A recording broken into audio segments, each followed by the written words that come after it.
Hello and welcome to another episode of 10,000 Hours and Counting, my podcast to offer support on the spiritual path.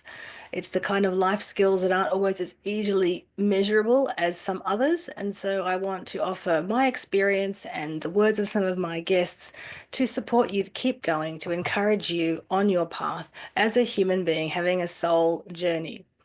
So today I'm solo and I'm here and I wanted to talk about the energy of self-doubt and how self-doubt helped me on my path of self-trust in my life. So if you've listened to this podcast before, you'll know that I've spoken about the fact that I was aware of having incarnated in this lifetime as a soul. So I was raised with this spiritual intelligence, emotional intelligence, really. No dogma, but an understanding that there was more than just the normal five senses and that I could connect to my soul.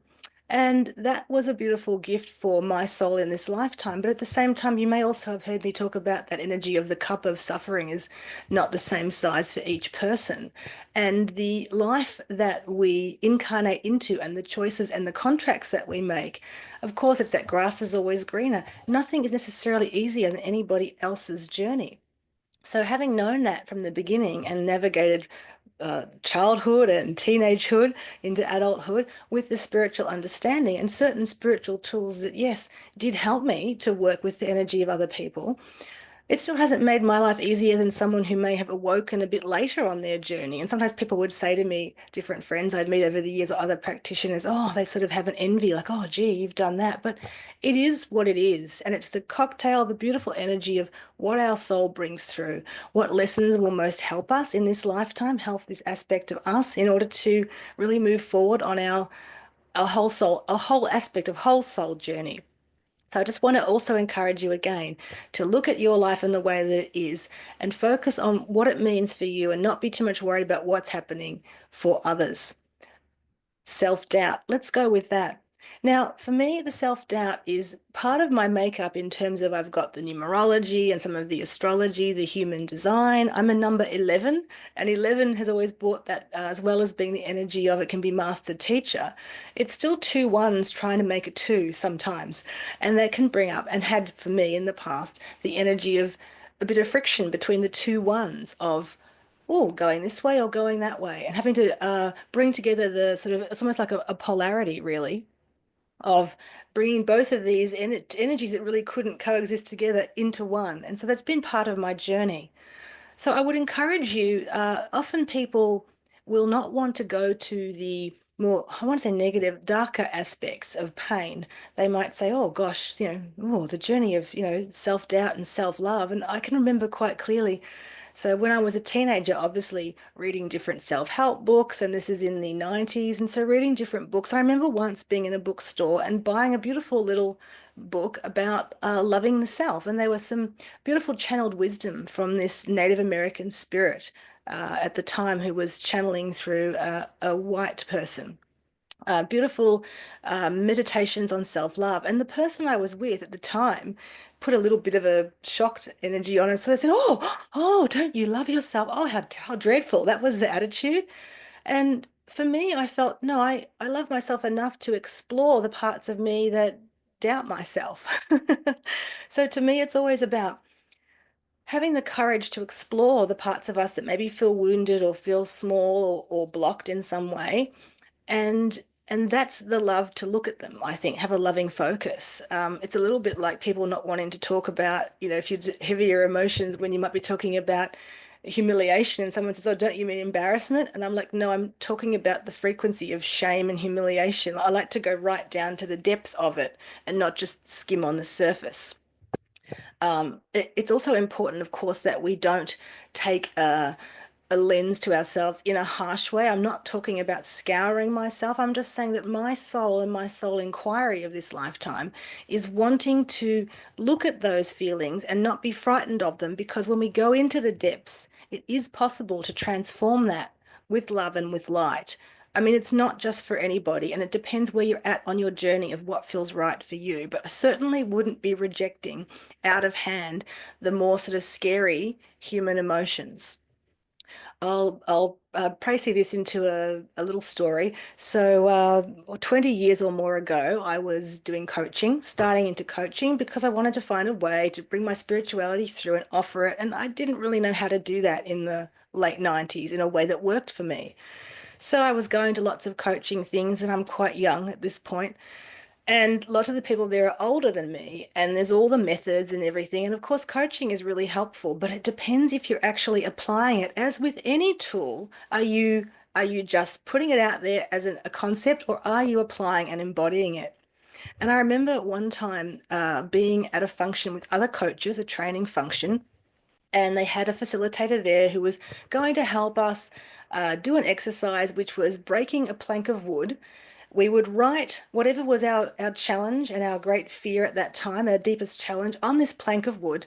And then we would mentally work through it and be able to karate chop. It was plywood, okay? So that's not as the same as actual plank of wood, but still we would be able to, through the power of our mind of overcoming this burden, we would chop that block and it would just be gone out of our lives. So I was quite interested in this concept because on an energy level, I do believe in the ability to transform energy, to alchemize it from one thing into something else through application and deep intention. And I was the youngest member there. And so the facilitator was working with people and they were starting to say, oh, my greatest challenge is time management or things like this.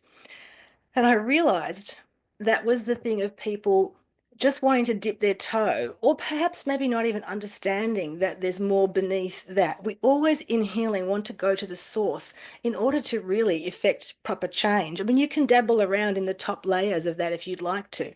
But I remember feeling a little bit, not overwhelmed, not judged. I'm trying to feel the energy, but have you ever had an experience where you've been in a class, and especially when it's something spiritual, so it's more ephemeral, and you're getting a sense of something that everyone else is on the same page seemingly, and your experience of it is very different?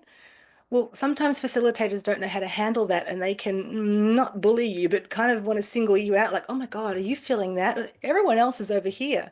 So you have to really learn how to be strong in yourself of whatever is valid for you is valid and not to try and feel what the other people are feeling.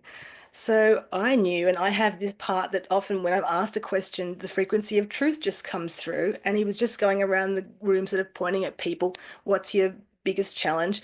And so I just say self-doubt. So he gives me a pen, we all write it down, and I've got self-doubt on my block. Well, long story short, everyone who went up, oh, time management, hey, yeah, like Miss Piggy, just broke through the block because they really were not looking at the depth of stemming down what it was right at the bottom. And for me, it was self-doubt. So I tried to break the block, couldn't break it with my hand. And then he said, well, you can break it with your feet. Tried that. Well, it ended up with a splinter. But I was willing to face the truth. And I had a bit of that energy. And they were like, oh, no, I couldn't break your block. And I felt like saying, yeah, because my block was self-doubt and yours was time management. So it's just about being willing to feel what are these uncomfortable emotions, and we don't wallow in them. But I've always found that there's a more direct energy of feeling into what is at the core, what is the nub of what I'm feeling. And basically, you're looking at self-doubt, lack of self-love, unworthiness. There's lots of things like that. But if you can name them, it's much easier then to navigate what's happening. And it's having an awareness of seeing it and not telling yourself it's something else and layering it over with all these different aspects, which it's a little bit like in medicine. There's always a root cause. So sure, you can address some of the presenting issues, and that could be helpful for a time. But after a while, you're going to need to start going deeper. So that was my experience of naming the self-doubt and being lightly, mildly shamed for it. But I felt really empowered to think to myself, I stuck to my truth. I didn't want to have something else that wasn't that. And I just knew enough at that point already, having been on the path and through my teenage years, navigating teenage years with spiritual understanding. Good luck, everyone who's doing that. It's a beautiful and challenging path, but maybe more now. There will be some more people who are open, but I digress. I felt very empowered after that session. I hadn't broken my block. I'd come away with a splinter in my foot, but I knew that I had, in the face of a sort of a peer pressure, and also my colleagues, right? So it's not even that. It's a level of I'd like to be seen to be in the same realm as all of you, but I knew that I had to stick to my truth, and my truth was my biggest thing is self-doubt. So honoring self-doubt and naming it has helped me to deepen my level of trust in myself. So even when I've had times where I'm not sure or I don't feel as confident, I just know that my ability to show up with an open heart is part of the no, panacea is not the right word, part of the cure for the self-doubt over those years. So I would always show up to things and of course be nervous behind the scenes. Obviously, being nervous in some ways when you have to present or be a performer or offer something, it's quite healthy because it actually signals that you're about to be in this frequency of offering energy. If you didn't feel anything, you might be a bit stale. You'd need to know for you. So there's nothing wrong with nerves. But I always find that for me, there's that energy of can I trust myself in certain situations for things that are related to me? When I'm working on behalf of other people and I'm that open channel of source, it's like that hollow bone of the shamans. I just connect for the person and I connect to spiritual energy and I allow without any agenda to flow what flows. And that's really helpful in my work and it feels good to offer. But I can see how for my soul, it needs to have that's the lesson of what I can offer in the world because we always come with an offering and then our own sort of gift of what is the challenge that we can alchemize into our spiritual gold. So for me, it's like every time I show up for something, I remember in my teenage years, one of the self-help books I had read, very old one now, was by a woman called Susan Jeffers, called Feel the Fear and Do It Anyway. And I'm also pretty sure over the years I've heard that quote attributed to Eleanor Roosevelt, which is quite amazing because she was an incredible person too, of showing up as she was with her truth. So I've always been a believer in that kind of energy, and I do my best never to tell myself, even if I've got self-doubt, I let it be there in the background. Do you know what I mean? I don't try to blame it or shame it or cut it off. And then there are other times when it's not as prevalent, but it can come up in different waves at certain times. And that's when I know I'm at another gateway of opportunity to alchemize more energy, more of my soul lesson for this lifetime. And so, why I want to share this is really to, again, help you to personalize your journey. What is working for you? What is your truth? Especially when we're talking about spiritual energy and spiritual understanding. The example I was giving before about being in a class, are you sensing energy in a different way to other people? Well, you need to explore that for you because what we're really here to do as souls, especially on earth at this time, is continue to individuate and be authentically individuals and lean into what is different about us and what is unique about us. And the more that we do this and own this with authenticity, and without a need to broadcast it or beat people around the head with it, because that kind of individuality is actually can be more of a cry of help of still not really feeling you're an individual and thinking you better make a loud noise about it and sort of prove your worth. But if we genuinely come into the individuation of what our soul wants to express in this lifetime and who we are, then we start to build this beautiful society of a bunch of individuals who are trusting in themselves and who have strength and integrity and wisdom and the self-love really to go on the journey where you have to have times where you're not fully sure or what's out there doesn't look anything like what your heart is telling you or anything like what you want to be a part of. So it's commitment to the self. So the more that we do that and we show up, then we build bridges, we build communities where, and I said this before, there's no conformity. There's none of that sort of shaming or that energy of we all have to be the same. We need to be as different and uniquely human as possible. And our differences are what save us, unite us, and really help us to, I guess, step out of those old energies of magnetic kind of energy of the earth of you're either for us or you're against us, and that kind of warlike energy. So own who you are and where you're at. And especially if you're at the moment, you're studying something, a spiritual modality, or you're in a spiritual group, and whether you're new to it or you're not. But if you're in a space where everyone seems to have a certain experience and yours is different, just honor yours, be with yours. Take a moment to be with it and experiment a little bit because the beauty of being a soul on earth is no matter if there's so many people who offer, say, one type of modality and say you're offering Reiki. Well, there's so many people offering that in such a myriad of different and beautiful ways that they learn the foundation. But quite often it's a remembrance of spiritual energy and healing. And so you have your foundation, but from there, you work with that and you almost integrate it into your body and you almost allow it, the modality or the healing, you allow it to come through you. And so that's always going to be in a very different way to what other people are offering. We really have to stop the self-comparison. And that's also something that generates self-doubt, seeing what other people are doing and then thinking, oh, is what I'm doing good enough? And of course, it's always it's not wrong to look at that and question yourself, but just do it in a light way and you don't need to spend hours on it. So this is where my journey to self-trust gets stronger and stronger because each time I follow what I know inside me or what the strong feeling is, regardless of what I'm hearing or seeing outside of me, it makes that bedrock of inner trust even stronger. And it gives me the foundation to know that it's safe for me to trust myself. And this is also partly because of my willingness to surrender to the divine. So to source, to God, to divine masters, angels, whatever you want to call that source energy, that spiritual energy.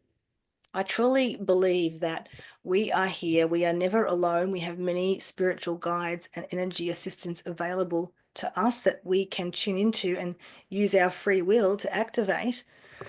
And I also believe that there's only so much that I, as my human self, can do to facilitate the shifts and the relationships and the bridges that I need at each stage of my journey. I really have experienced and also still know and believe that it's a 50-50, it's a co-creation with the divine, that I show up and I do as much as I can possibly do, but there'll always be a part where I have to let go. It's like I'm blowing the helium into the balloon and I've done that much, but if I want it to reach up and fly out and be a beautiful photo opportunity, I'm going to have to let go of that string. So I'm not going to be able to go, I did this much, look at how beautiful it is, filled with helium, woohoo, great me.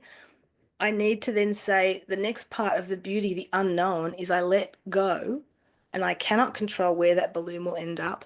But I ask spirit, I ask God, I ask for the assistance to manifest what is for my soul without attachment, because I don't believe that being attached to things is the best way to get them. It's another life journey of learning, of being able to manifest things you think you want, even on a spiritual level. And we're all here to have many different experiences.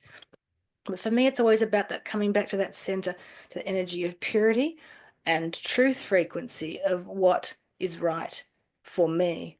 And knowing that, it's helped me over the years because obviously the way that I live, the way that I think, for a start, is very different to other people. Starting to find more and more people getting into that frequency, but it's always historically been very different. And also the way that I've done things in the world, moved in the world, has been very different outside of the norm.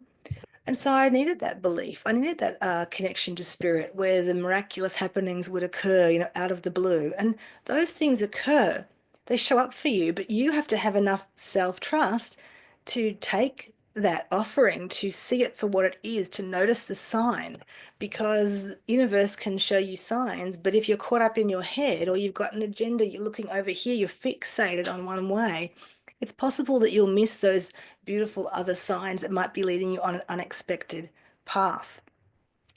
So that's why I wanted to bring up the idea of self-doubt, whatever it might be for you, and we can also talk about unworthiness another time, but bringing up these kind of core wounds of humanity. If you can find that wound in yourself and identify it, it is really is very helpful for helping you to step out of any sort of old patternings, and especially if there's not just ancestral, it's old habit patternings from other aspects of you. We know that those things can be within the body, that the body remembers. And so you need to be able to give yourself the space to free yourself. And I always say, name it to claim it. So name it. So don't be afraid of that. And just another time I was in a therapy session and we were going around the room and I wanted to talk about shame and humiliation. The facilitator said, oh, you mean embarrassment? And I'm like, no, I mean shame and humiliation, because it's that frequency of certain words and they are the really core ones. And for me, it's always about going direct to the source because I want to transform, effect healing, and release the shackles of the past. So again, this can be a certain level of mastery to work with. You don't necessarily want to jump into all of these words and things straight away, especially not if you're the kind of person who loves to use your to mentalize your spiritual journey, or who's very detail oriented, and you think, I'm always going to go deeper at another level of healing, another level, and you don't integrate. This is what we would call, it can be a shadow side to spiritual healing and excavation and growth, this need to constantly heal and look. And I'm not talking about that, but I'm talking about being willing to own whatever the pain is and own it for its truth. And then, in having witnessed it, you manage to free yourself from the tendrils. Whereas if you're not really sure, you haven't named it, I think it's more easy to get manipulated by the energy of it and to fall into believing that it's true. So, it's a very fine balance. It's fine discernment. And this is what we find on the spiritual path, that the more spirals you walk and the longer you walk it, there's higher levels of discernment. So it might be a similar situation, but a different frequency. So feel into that for yourself. Are you at a point on your journey where you want a bit more truth and honesty about what's happening? Or are you someone who is really quite happy to go with the truth and honesty? But do you need a moment to really understand that the prospect, the practice of self excavation and doing this healing and looking at the wounding is self love? So, do you need to stop looking at the healing part and just be in the frequency of understanding, I love and trust myself enough to do this work? There's an interesting thing to sit with. So, do you need to have a little bit of time out where you're just feeling the courage of you to love yourself enough to face the darkness and to face the shadow and to not run away from it and to not use it as your label in the world? Gosh, there are so many strands, are there not? So many strands of human behavior and thinking and viewpoints, that we need to work through. Because the truth is, we are human, no matter what our soul is, no matter what our abilities of connecting to spirit and channeling energy are. At the end of the day, we all still have the human part, and that is the part that we are here to transform with light. So that's what I wanted to share with you, this journey where my self-doubt is what is the bedrock of my self-trust. It is developed. It is like I've been a master sculptor on a huge block of marble. And if you know anything about marble, it's one of the hardest substances, and people carve it. And they used to do it back in the day with almost no tools. So it's about chipping away with perseverance at something that perhaps seems immovable, because when you go right to the self-doubt, there's no other extraneous, oh, look, time management. Well, today I was half an hour earlier in completing my task. And then, sure, you could pat yourself on the back. A little bit of a distraction, though, at a certain point on the path, a little bit of like the training wheels energy. So let's go deep, go hard, but in a light way, because let's go honest is really what I'm saying.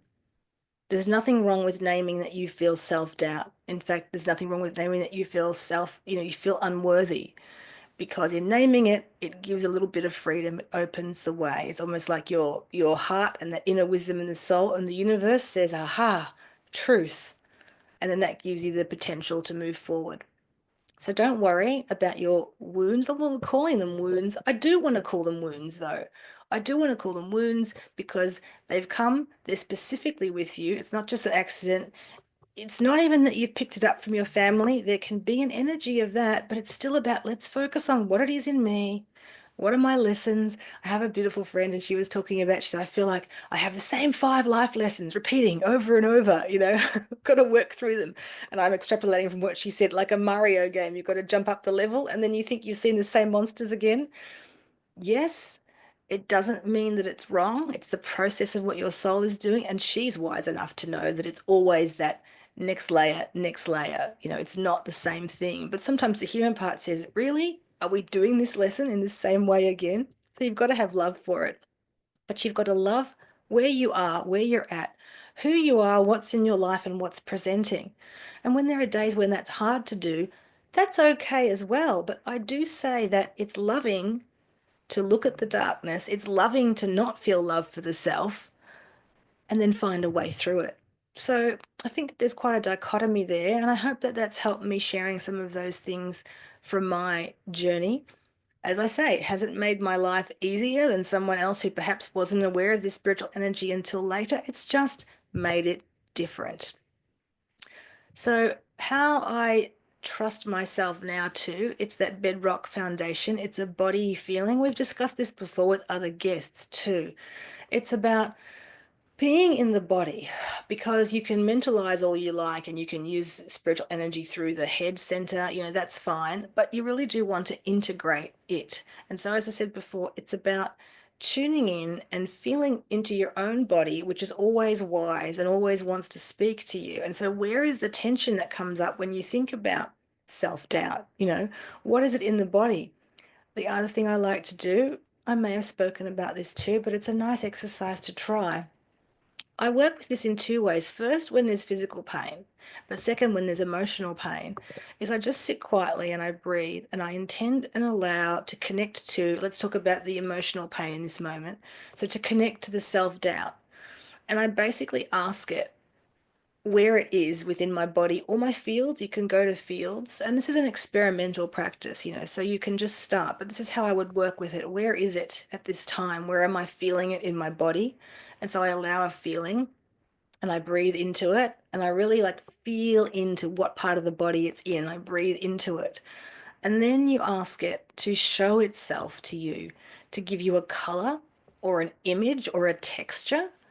Just intend this. It's just about, it's like putting a focus on it for a moment. You're not trying to get away from the unpleasantness. And especially as humans, we think, oh, I shouldn't wallow in that. Well, it's not really necessarily wallowing if it is discoverability, discovering and then clearing the decks.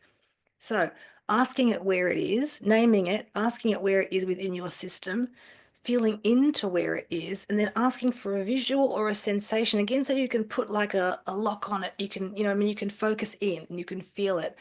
And as I say, it could be texture. Quite often for me, it's texture. It's not an image or a thing or an item I recognize. It's a color and a texture. And then you just, and same physical pain.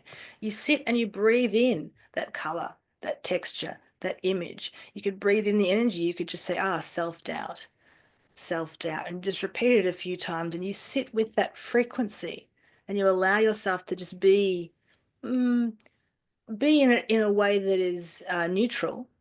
Just be with it. If you feel some tears or anger or something coming up, fine. Sit with that until you get a neutrality coming through. Not hours, though. I'm talking minutes. And you sit with it, and then you ask it, the self-doubt, the pain in the body, to show you what is the opposite. What is the opposite that it would like to bring through that could help it transform out of its heaviness? So sometimes you can instantly get something, and perhaps to transform self-doubt, it's self-love in that moment, or it's just peace, or it's love. But again, experiment asking, what do you need to transform? What do you need? What is the opposite of what you are? What would support you now? And so again, look for a word or a color or a texture or an image. And then if it's something that comes in as a color or a word, what you're doing is you're just visualizing, intending, allowing to breathe that new, that opposite energy, breathe it in and around and through where you were feeling the, say, self-doubt, where you were feeling the more negative emotion. So you're breathing the positive, opposite energy in and around. And then you're focusing on that. So you're sitting there and you're feeling the color, and say it's the sort of, say it was the self-doubt was all gray, sort of like a prickly, and maybe it's a soft mist of pink light coming in. You say, self-love. And you just allow this pink mist to go all over the gray self-doubt. And you just say self-love. You focus on whatever the positive few moments. You breathe that frequency in and you allow it to come through, around, or wrap around the painful one. And if you can, again, moments, not hours, if you can allow that energy, allow it to just dissolve that other more painful frequency, dissolve it into the light. Not necessarily saying it's gone forever, but you dissolve it into the light with comfort, with acceptance, and it's a new step up the spiral on the journey. So I find that to be very helpful too. Naming it, feeling where it is, getting clear on how it feels, how it looks, feeling it, and then bringing in the opposite. So I hope that's been helpful. I think it's really great for us to share with people some of the ways that we work with energy, because everybody will be different and it doesn't necessarily work for you. But I always find that someone's truth will spark something in me, give me a new idea, or lead me down another path of how I can make that work for me. I always have to personalize work like that because I've found that usually the way someone is sharing or teaching it still doesn't quite vibe with me, but I'm so grateful to get those little nuggets and those tendrils of light. And also working with spirit. So really being open as possible and saying, even in the most mundane thing, I want to tune into God, universe, and ask for that support to meld together my spiritual and my human selves, my spiritual and my human life all day, every day. So it's not a habit, it's not a lifestyle. It is just me and who I am.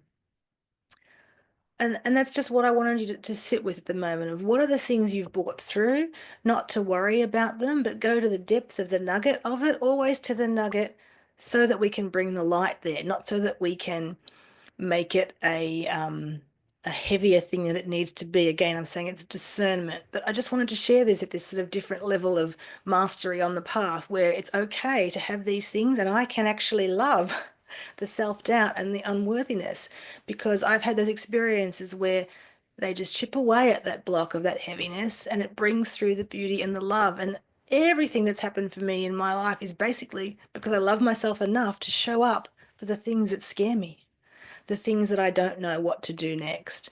Showing up and handing over my part is done, but handing over, I call it 50-50, me, God. That's how I work. So whatever works for you, because some people say, what do you mean you give 50% to God? You only put in 50%? That's not what I mean. It's co-creation. Does that help you to remember that you are never alone, that energetically there's always spirit helpers with you? I hope that it does. And there are so many. There are personal ones to you that come through with you as a soul that are with you your entire life. There are others that come in and out, personal guides. And then we have the divine beings that you can call upon and invoke. And hundreds of millions of people can call upon them and invoke them at any given time. We talked with Marisol about Mother Mary and the energies of her non-denominational energy. She is a limitless energy. And so you cannot take away from other people by calling upon divine. In fact, and the key and the secret to this is the more of us who are invoking divine energy and wanting to bring that through in our lives, the more people who are awake and aware and praying for support and light, that actually opens more of the floodgates of light. And what you'll be seeing now is there's a lot more people opening and awakening to higher frequency energies because people are asking for this divine support, and there's so much more of it able to come in and come through. So be grateful for your journey, for where you're at. Be grateful for the parts of you that have caused you difficulties or confusion, and understand that these wounds, I'm still using that term wounds, are here to be healed, to be transformed into a strength and a gift. And that's what I'd like to leave you with. So thinking about that, being in a truth frequency, it's not always helpful to look at the symptoms. I prefer to go right to the root cause. And in doing that, you open the gateway for freedom. So it's quite a funny thing to think of noticing it and going right to the root cause, but then allowing the light to shine upon it because you've put the light of awareness there. So, how is your self-worth today? How is your self-love? How is your self-trust? Go deep, look at the energy that you're working with, and understand that it's a beautiful journey to alchemize the old into something else through your experience and through your willingness to show up for yourself in your life. Well, I hope that's been helpful for you today. So please take anything that I say and just, it's the energy, the frequency, the intention to uplift and empower and inspire. And I just want to, it's not even informing you, but well, it is just informing you. I think that you are doing a great job. Being willing to do the spiritual path and show up for whatever that is, the beauty of it, or the slight messiness, or the unknown and the magic.